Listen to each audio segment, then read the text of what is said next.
दिल्ली की ठंडी शाम थी। दिसंबर का महीना और सड़कें कोहरे में लिपटी हुई थीं। लोग जल्दी जल्दी अपने घरों की ओर भाग रहे थे। लेकिन शहर के बीचों बीच कनॉट प्लेस के एक पुराने फ्लैट में कुछ ऐसा होने वाला था जो अगले कई हफ्तों तक अखबारों की सुर्खियां बनने वाला था।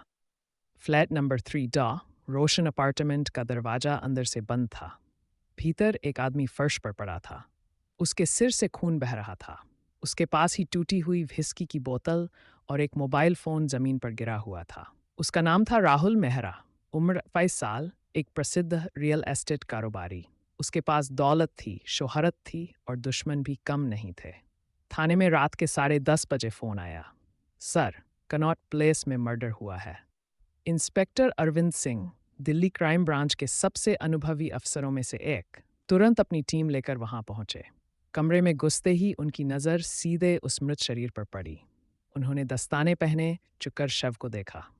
सिर पर किसी भारी चीज से वार किया गया है, उन्होंने धीमे से कहा। क्राइम सीन टीम ने तस्वीरें लीं, सबूत इकट्ठा किए। मोबाइल फ़ोन लॉक था, लेकिन फिंगरप्रिंट से खुल गया। आखिरी कॉल रिया कपूर नाम की महिला को की गई थी, रात 9:30 जाए पर। रिया कपूर, उम्र 22, राहुल की बिजनेस पार्टनर थी। पुलिस ने उसे तुरंत पूछताछ के लिए बुलाया। रिया ने घबराई हुई आवाज़ में कहा, मैंने कुछ नहीं किया सर, मैं तो शाम को ऑफिस से सीधा घर चली गई थी। अरविंद ने शांत स्वर में पूछा, रात 9:30 पर राहुल ने आपको कॉल क्यों किया? रिया कुछ पल चुप रही, फिर बोली, उसने कहा था कि वो मुझसे कुछ ज़रूरी बात करना चाहता है, लेकिन जब मैंने फ़ोन उठाया तो दूसरी तरफ सिर्फ आवाज़ें थीं, जैसे कोई झगड़ा कर रहा हो। किससे? मुझे नहीं पता सर।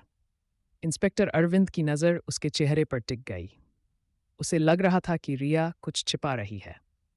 अध्याय 16, सीसीटीवी की गवाही। अगले दिन क्राइम ब्रांच ने बिल्डिंग का सीसीटीवी फुटेज खंगाला। रात 9:00 पर राहुल के फ्लैट की ओर एक आदमी जाता दिखा। चेहरा हुड से ढका हुआ। करीब ज़ेप्टअप पर वही शख्स वापस निकल रहा था, लेकिन उसके हाथ में कुछ नहीं था। वीडियो को जूम करने पर एक कलाई पर टैटू नजर आया, एक छोटा तलवार का निशान। अरविंद तुरंत बोले, ये टैटू मैंने पहले देखा है। ये टैटू विक्रम चौहान का है, राहुल का पुराना बिजनेस पार्टनर। विक्रम और राहुल के बीच पिछले साल एक बड़ा विवाद हुआ था। दोनों ने मेरे एक प्रोजेक्ट शुरू किया था, लेकिन बाद में पैसे के झगड़े में अलग हो गए। टीम ने विक्रम के घर छापा मारा। घर खाली था। नौकर ने बताया कि साहब 2 दिन पहले ही मुंबई के बिजनेस ट्रिप पर गए हैं। अरविंद को शक हुआ, बिजनेस ट्रिप या फरारी? फोन ट्रैकिंग से पता चला कि विक्रम मोबाइल फोन उसी रात